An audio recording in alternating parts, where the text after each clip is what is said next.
Hello and welcome to today's videos. We're going to cover some news with the LPL starting this morning and EDG playing. This is definitely a video that needs to be done. So before the LPL, let's go over SK. SK announced that Kadui is going to be the starting AD carry. Rahel is not going into spring.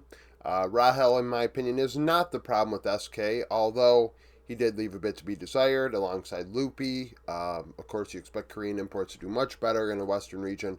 Rahel sticking with D plus much longer than his teammates in the Challengers roster, always kind of a puzzling thought, but maybe this is why. Now, SK making these changes, putting Bukata in the jungle in place of Isma. Um, you know, will that also help the bot lane? I mean, we'll see. They didn't announce a support change, so how's the communication going to go? Some people believe because it's been a few months that possibly, oh, well, he can speak English or he can speak French or do whatever he's got to do in the case of Loopy. I mean, we'll see. So, Kadui, older, 80 carry, I think 24 years old or so. 5.9 KDA, 76 KP, 9.7 CS per minute with, I think, forget what the team was called in ERLs. But regardless, he's been one of the better 80 carries in ERLs for a couple of years now. He probably deserved an opportunity back then. Better late than never. The 80 carry role in the ERLs is not the best. I mean, Unforgiven is somebody that I believe that kind of got screwed over more than once and deserves to be in the LEC, but otherwise, it becomes a role that, I mean, him and Exakick, I guess, are the only two that I would say deserve to still be in the LEC in some way. But this kid, hell, 3 out of every 4 kills, very involved in his team's success, which is very different than Rahel and how SK played around him. 1.89 damage divided by gold, 7.1 share differential. Very aggressive. Dealt a shit ton of damage, nearly 900, if I recall. Was the carry on his team. 2.73 vision score per ward placed. However, down 40 gold at 15 minutes. 7 champions in 12 games. Had a solo kill. That's irrelevant with only 1 in 12 games. But down at 15 minutes. He did play... Trying to remember if the support alongside him was a former LEC support. But regardless, being down in an ERL is not a great sign. Bot lane duo being kind of special in that it is a duo. Maybe the support was taking more farm than your average support, etc. But not overly dominant in the early game. Obviously, team fight around him in the mid to late game when he's farmed up. We'll see how SK does. Rahel, 1.8 KDA, 61 KP, 9.3 CS per minute. So you get a 3 out of every 4 and replace. He is replacing a 3 out of every 5. The point kind of being made is Rahel was not where he needed to be. SK could not rely on him to be the guy that they're fighting around. Around the Rift, Isma was the creator with 90% KP. So, changing the jungler, is this jungler all of a sudden going to go to the bot lane more? Are they going to change the way they play? And then all of a sudden it's going to look like Rahel stunk, when really, maybe the thought should have been, hey, maybe let's leave him in the lineup, see what the new jungler does, right?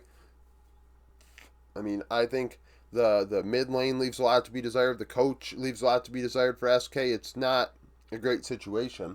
1.51 ROI, 5.6 share differential. I mean, the damage wasn't quite there as much as in the case of Kadui, but the share differential is indicating, hey, this team stunk. It went 1-9 for a reason, or 1-8. 2.47 vision efficiency, down 120 gold at 15 minutes. Did have 3 solo kills and 6 champions in 9 games. I mean, SK still are towards the bottom for me. Now, coaching changes. LNG. We're gonna call him Maze because I can't pronounce that. So Maze joins LNG. He was the coach of NIP last season with Fodak and Zhuo. That's the correlation here. That's why they're here. He went 64-64 over his career as a coach in LPL play. 41-40 in the playoffs, and is 11-6 at Worlds. That being with LGD's roster back in 2020 or 2021. The roster with Peanut and GA on it and Kramer. You was the coach. You becomes just an assistant again. He, alongside Poppy, who we'll talk to in a minute, coached LNG for a while together. 73 and 40, 55 and 51, 17 and 13. The guy's done a pretty good job. The fact that they made this change is kind of weird. I know they struggled. LNG left, a lot on the table. That roster is much better than 15th and 16th. There's really no excuse for it, but it's three best of five, in an early season with a couple patches. Like, I don't know, making changes, big sweeping changes like this, in my opinion, based off of these formats, is very foolish. EDG made Poppy their coach. He was the coach last year for some points. 46 and 49 in LPL play, 44 and 40 in LPL playoffs, and 33 and 17 internationally. That includes a great run in 2021 with RNG. Or 2022. One or the other. Going 21, I think it's 20. The year they went 21 and 6. He was Tabe's assistant. Mini was the coach, no longer is 20 and 15 over his career on an EDG or whoever's coaching staff, 21 and 21 in the playoffs, 6 and 5 internationally. FPX made some changes. Asum joins in the 80 carry from EDG. Bat is replaced. Bat was struggling. FPX in general was struggling. And their coaching change makes no sense to me. So Asum had a 2.6 KDA, 66 KP, 9.1 CS per minute with EDG, 1.51 ROI, 3.1 share differential. You'd like that to be better. He didn't offer a serious carry threat with EDG at all. 3 vision efficiency, down 300 gold at 15 minutes alongside Wink, somebody that I consider to be very underrated. 6 out of 10 in terms of champions played. Now Bat was terrible. FPX were terrible, but Bat alongside Shui left a lot to be desired. The rookie really was in a tough spot. Now, the thing is, though, rookies being benched after just a few series is something I don't really like either. 2.1 KDA, 70 KP, 8.7 CS per minute. Biggest concern is your 80 carry had under 500 DPM.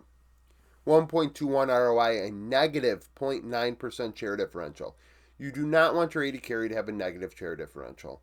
In this, in what league is and what league has been for the last few years, your mid laner and 80 carry, 80% of the time are your main two players. When it comes to damage, the top laner, you have, a handful of teams every year where the top laner is a serious carry threat, if not the biggest carry on their team. You think of Kiea, you think of Mirwin, you think of, the right meta with Bin or the Shy, but otherwise, really, it is a mid or 80 carry that does it.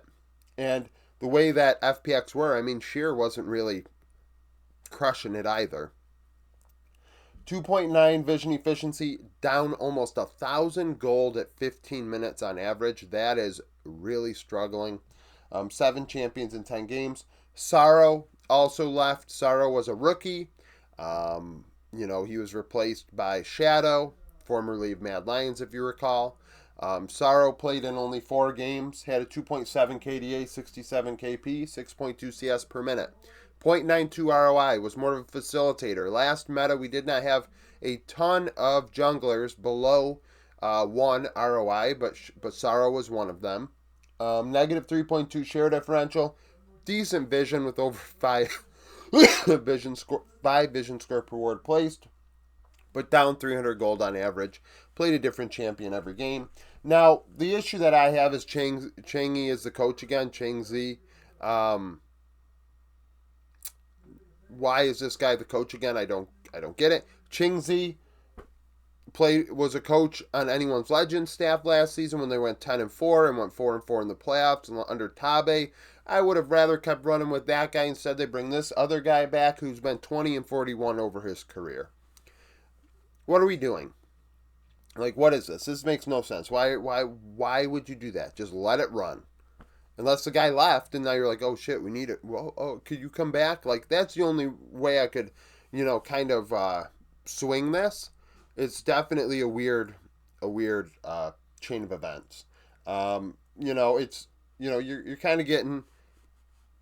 I could see why LNG did it. LNG, it sucks because really you shouldn't be changing coaches. after just a few series. But with the roster and how much it probably costs, does it make sense to do that in some ways? But FPX making their changes doesn't make sense. EDG, I mean, determining who EDG's coach has been the last few years has been very hard. So it's somebody's like BLG even they announced that Big Way is no longer the head coach, or at least on Leaguepedia he's not. But they've had Maokai as the coach for like 6 months now, so it's really this coaching shit is definitely puzzling. So thank you for watching. If you liked the video, like it, subscribe to the channel for daily League of Legends content, follow me on Twitter, join the Discord, become a YouTube supporter, and hope to see you again tomorrow.